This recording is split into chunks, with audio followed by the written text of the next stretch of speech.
جی بالکل، سنت ابراہیمی کی یاد تازہ کرنے کے لیے لوگوں نے میلے کی طرف رخ کیا ہے، جہاں پہ زیادہ تر بھینسیں ہوں، گائے ہوں، تو وہاں پہ لوگ سنت ابراہیم کی یاد تازہ کرنے کے لیے خریدے جاتے ہیں۔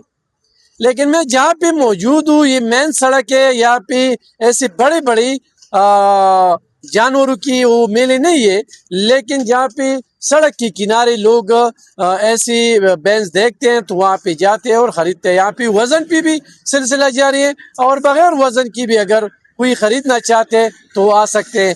ہم یہاں پہ بات کریں گے مالک سے۔ بھائی آ جاؤ یہاں پہ، مجھے یہ بتائیں کہ یہ آپ بینسیں کہاں سے لے آتے ہیں؟ السلام علیکم ورحمۃ اللہ وبرکاتہ۔ یہ ملتان بہاولپور سے لایا ہے۔ پچھلے سال سے اس سال قیمتیں کم ہیں، اس وجہ سے کہ بارڈر بند ہے۔ اگر کوئی بھائی یہ مال خریدنا چاہتے ہیں تو ایسا بھی سوچتا ہے، اگر تول پہ خریدنا چاہتا ہے تو بھی دیتا ہے۔ 600 کا مال بھی ہے کلو کے حساب سے، اور 650 کا بھی ہے۔ باقی جو ہے نا یہ سارا پنجاب سے خرید کر لاتا ہے، پنجابی مال ہے۔ ہر بندہ ادھر آ کے کانٹے موجود ہے، بس تول دے اور پیسے دے کر لے جائے۔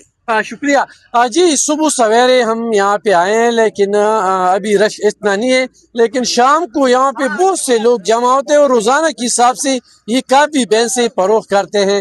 آپ دیکھتے ہیں یہاں پہ کہ یہ مین شاہراہ ہے، اور مین شاہراہ پہ یہ سلسلہ جاری ہے، اور لوگ جس کو اللہ تعالیٰ نے توفیق دیے تو حصے کے حساب سے بھی لوگ آتے ہیں کہ ایک ایک بینس کو 5 بندے اکٹھے ہو کر خریدتے ہیں، اور اکیلے بھی یہاں پہ خریدے جاتے ہیں۔ جی